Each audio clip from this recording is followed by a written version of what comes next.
इससे ज्यादा शर्म की बात और क्या हो सकती है कि जिस राज्य में 5 साल से शराबबंदी है, वहां के मुख्यमंत्री साहब पत्रकारों के सामने कह रहे हैं कि अगर आप जहरीली शराब पिएंगे तो चले जाएंगे।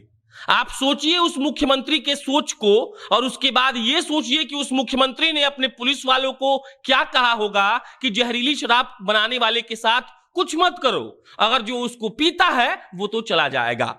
बाकी दूसरा भूमिका यह रहेगा कि लोग ये कह रहे हैं, अगर हम साफ साफ कहें तो एनडीए वाले कह रहे हैं कि ये विपक्ष की साजिश है। वो लोग उपचुनाव हार गए हैं तो जानबूझकर जहरीला शराब लोगों को पिला रहे हैं ताकि उनकी मृत्यु हो जाए और सरकार की बदनामी हो। मेरा बस एक छोटा सा सवाल है, अगर विपक्ष ऐसा कर भी रहा है तो नीतीश जी, आपकी पुलिस क्या कर रही है? आपकी पुलिस क्यों नहीं पकड़ ले रही है उन लोगों को जो जहरीला शराब बेच रहे हैं? आपकी पुलिस की निकम्मापन का सबूत यह है सर कि 2021 में अब तक 84 से ज्यादा लोग बिहार में शराब पीकर मर गए हैं। कोविड के दूसरी लहर में आरटीपीसीआर टेस्ट जो है तो लिए हो, लेने के बाद जो है तो 2 दिन के बाद रिजल्ट जो है तो इमीडिएट वो हमको एग्जामिन कराए। रिजल्ट में हम पॉजिटिव पाए गए। पॉजिटिव रिजल्ट होने के बाद जो है तो सबसे बड़ी समस्या ये हुई कि अब हम इसका ट्रीटमेंट कहाँ से कराएं। ये सबसे परेशानी वाली बात यही हुई। उसके बाद हनुमान जी से हम इस पर कंसल्ट किए, बातचीत होने के बाद जो है तो उन्होंने हर एक तरह से सपोर्ट करना शुरू किया। हनुमान ऐप को डाउनलोड करें और इसका बेनिफिट आप उठाएं। अब नमस्कार, मेरा नाम प्रशांत राय है और शराबबंदी के जिस ढकोसले के चादर पर नीतीश कुमार खड़े होकर यह बयान देते हैं कि शराबबंदी के चलते बिहार में वायलेंस रुक गया है, महिलाओं पर अत्याचार कम हो रहा है, तो उस अत्याचार का एक नमूना यह है कि 5 दिन पहले मुजफ्फरपुर में 10 लोग मर गए, गुरुवार को गोपालगंज में 22 लोग मरे और उसी गुरुवार को बेतिया में 13 लोग मर गए। और इस पर अगर सवाल पूछा जाएगा तो नीतीश कुमार यह कह देंगे मंच पर खड़े होकर 20 पत्रकारों के सामने कि हम तो कहते हैं कि ऐसा शराब आपको नहीं पीना चाहिए, अगर आप पिएंगे तो आप मर जाएंगे। 2016 में जब नीतीश कुमार ने शराबबंदी की थी तो क्या उनको यह पता था कि लमसम 20,000 करोड़ का समानांतर इकोनॉमी वो बनाने जा रहे हैं, जिस पैसे से शायद वो चुनाव लड़ रहे होंगे? अगर शराब बिहार में बंद है तो बताइए कि 1 मिनट में 6 लीटर शराब कैसे पकड़ा जाता है?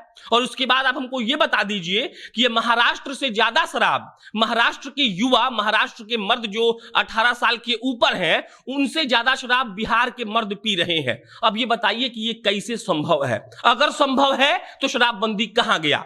नीतीश कुमार जब जब ये कहते हैं कि हमने शराबबंदी करके बिहार के लोगों को तोहफा दिया है, तब तब हंसी आती है। हंसी इसीलिए आती है क्योंकि शराबबंदी सिर्फ नाम के लिए है। अगर शराबबंदी हुई होती तो 1 साल अभी पूरे नहीं हुए हैं, आपके राज्य के 84 लोग शराब पीने के चलते नहीं मरे होते। अब इस पर सवाल पूछने पर उनके मंत्री साफ साफ कह देते हैं कि यह विपक्ष की चाल है, विपक्ष चाहता ही नहीं है कि एनडीए सही से काम कर सके। क्या आपके पास पुलिस फोर्स नहीं है? क्या आपके पास पुलिस बल नहीं है? क्या आपके पास इंटेलिजेंस की टीम नहीं है जो ये पता कर सके कि कौन से ट्रक में शराब आ रहा है?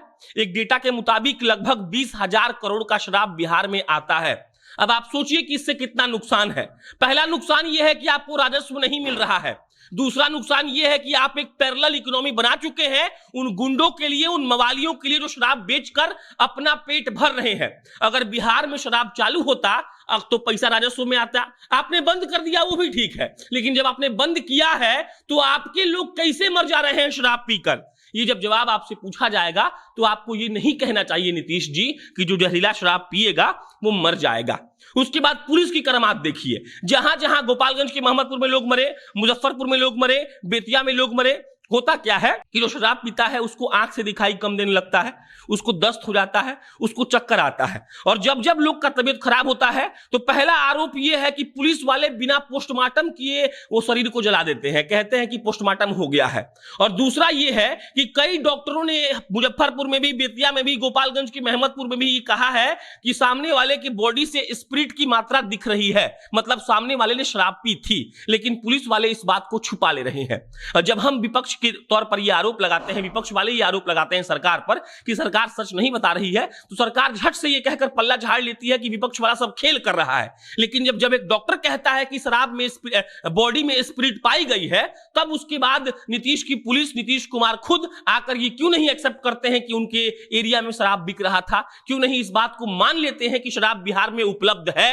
पटना में लोग मर जा रहे हैं, एक साल में 84 से ज्यादा लोग मर जा रहे हैं, साल अभी पूरा नहीं हुआ है। हमको लगता है कि 200 लोग मर जाएगा ऐसे चलता रहेगा तो। और मुख्यमंत्री साहब आके कहेंगे कि शराब तो गलत चीज है, आप पिएंगे तो मर जाएंगे। सर, तो दिल्ली और चेन्नई में लोग काहे नहीं मरता है? आपने शराबबंदी की है, फिर भी शराब उपलब्ध है, जी आपकी हार है। आपने शराबबंदी की है, आपकी पुलिस वाले घूस ले रहे हैं, ये आपकी हार है। आपने शराबबंदी की है और आपके राज्य के लोग मर रहे हैं। और याद रखिएगा नीतीश जी, डोमेस्टिक वायलेंस का केस कम नहीं हुआ है, ये आंकड़े कह रहे हैं, तो ये आपकी हार है।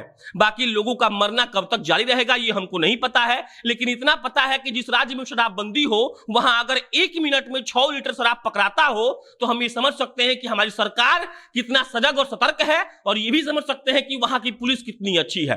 बाकी इस पर कोई अन्य अपडेट आएगा तो आपको हम बताएंगे। याद रखिएगा, बीते 3 दिन में बिहार में 42 लोग शराब पीने से मरे हैं, और नीतीश कुमार मंच पर खड़े होकर कह रहे हैं कि जो भी शराब पिएगा उसको तो जाना ही है। अब वो कहां जाने की बात कर रहे थे, ये कभी उनसे मिले तो पूछिएगा। आप जनता नेशन देख रहे थे, बहुत बहुत धन्यवाद।